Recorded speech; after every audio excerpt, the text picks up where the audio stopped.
This is Jannik Sinner, practicing in 2018, a few months after turning professional.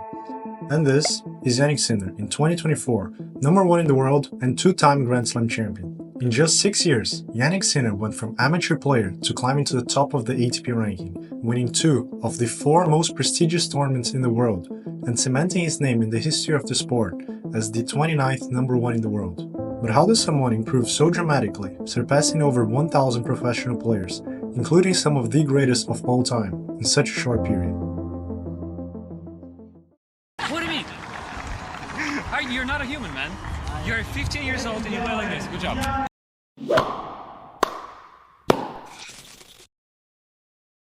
From ages 7 to 12, Sinner's main sport was skiing, and it was only a little over 10 years ago, at the age of 13, that he made the decision to quit skiing and focus full-time in tennis.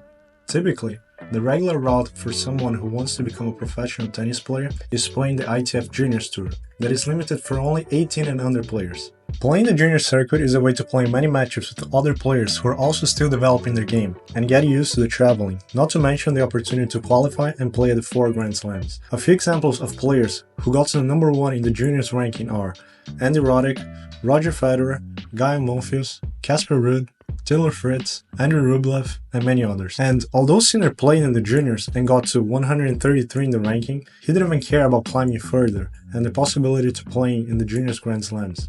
Instead, only at the age of 16, he decided to go all in the professional tour and started playing futures, which are low-level professional tournaments. Within just a little over 1 year of turning pro, Sinner broke through into the top 100. To show just how impressively fast Sinner got to the top 100, here's how long it took Murray, Djokovic, Federer, and Nadal. And here's where Sinner ranks against them. Just a month longer than Rafa, who is regarded by many by one of the biggest tennis prodigies of all time. But I guess the tournament that made Sinner's name known to the rest of the world, and it's where I first watched him play, was the Next Gen final. The Next Generation ATP Finals features the best 8 players under the age of 21, and in 2019, the tournament was the perfect storm for Jannik Sinner. An 18-year-old Italian placed in home soil, the tournament made to propel their sport's next talent, and wins it all. Fast forward to today, and it's no secret that Jannik Sinner has been having an incredible year. In 2024, he achieved the number 1 spot at the ATP ranking, and managed to win both hardcourt Grand Slams, Australian Open, and more recently US Open, at just 23 years old.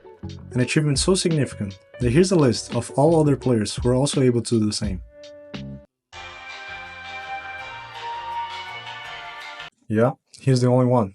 Nobody has ever won 2 hardcourt Grand Slams in the same calendar year at or before turning 23. In fact, Jannik Sinner is proving to be a hardcourt specialist. While on grass his win percentage is at 68 and clay at 67, his career win percentage on hardcourt is at 76. This is in fact higher than Daniil Medvedev, who claims to be the hardcourt specialist. I'm a specialist. But is it possible to pinpoint what specifically made Jannik Sinner's rapid success possible? While it's true that he has improved every area of his game for the past few years, the most noticeable improvement is without a doubt his serve. It's clear that Sinner's team always had a special focus on improving the quality and efficiency of his serve. To prove that, here's his coach in March of 2019 explaining how they changed his serving stance from platform, which is having your feet apart, to pinpoint, which is having your feet together before jumping. E abbiamo cambiato il fatto che lui adesso unisce i piedi. Quindi qual è il vantaggio di unire i piedi? Che perde un po' in controllo, ma sicuramente prende più velocità. Changes of course don't mean anything without results. So, to illustrate just how much progress Sinner's had on his serve over the years, I've collected all his serving data for the past 6 seasons. The green line shows the percentage of his serves that are aces, while the red line shows the percentage of times that he double faults when serving. He went from 4.5 in 2019 to 8.7% of aces in 2024, while dropping his double fault percentage from 2.5 to 1.5% in the same period. Simply put, Sinner's hitting more aces while doing less double faults. But how exactly does that translate into winning tennis? In this other graph, you can see his service points won percentage, going from a 60.6 to a 69.1%, and his service game's won percentage going from 72.5 in 2019 to 90.7% in 2024, the second highest in the tour, just behind Matteo Berrettini. The ultimate representation of all that is this year's Australian Open semi-final, when Sinner defeated Djokovic, who is regarded by many as one of the best, if not the best, serve returner of all time. In this match, Djokovic never broke Sinner's serve. Actually, can you guess how many chances Djokovic had to get a break of serve? If you guessed 0, you're correct. That's right. During 4 sets and 3 hours and 22 minutes, Djokovic never got a single break point during Jannik Sinner's serve. Before we continue, Djokovic fans, don't hate me. I'm just stating the facts. Of course, the serve was not the only factor contributing to Sinner's success.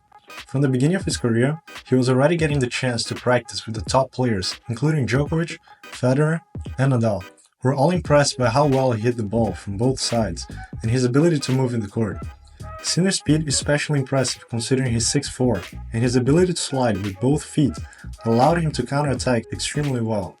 A proof of that is that he ranks 10th on the ATP Steel metric that ranks the players based on percentage of points won after being placed at a defensive or unfavorable position. But the most impressive, in my opinion, is Sinner's groundstroke shots. He hit so hard that, at the beginning of his career, this is what Federer had to say. Which obviously he needs to manage when to pull the trigger and how big you can go, because it's not quite realistic to just keep on whacking the ball full speed. But oh, Roger, did you get that one wrong? Honestly, the best way to describe his shot is that he simply has 2 forehands. And I know, it sounds like an exaggeration, but hear me out. To show what I mean, Sinner's average forehand speed is 78 miles per hour, and his average backhand speed is 73. And this is a tour's average. Exactly. Sinner's average backhand is the same speed as the average tour player's forehand. That should not be possible. But this is Jannik Sinner. That, and many other things he can do that others can't, are the reason he's been able to achieve what he's achieved for the past few years. Looking at the future, it's exciting to think of the possibilities and what's to come. Now that Sinner has 2, how many more Grand Slams can he get? Also, Sinner's rivalry with 21-year-old Alcaraz is already heating up, and it's only going to get better with time. So is this going to be an all-time rivalry like Federer-Nadal and Nadal-Djokovic? Unfortunately, none of these questions can be answered now. But at just 23, Jannik Sinner is just getting started. So all we can do is sit back, relax, and see what's going to be the next chapter of his, so far, incredible journey. 2024 US Open Men's Champion Jannik Sinner! I hope you enjoyed the video. Now, if you wonder where the big 3 fits into all these upcoming players like Sinner and Alcaraz, you want to check out this video down here. Because something happened this year that hasn't happened in 22 years, and it could mark the end of an era. But before you click on that video, don't forget to like and subscribe, and I'll see you in the next one.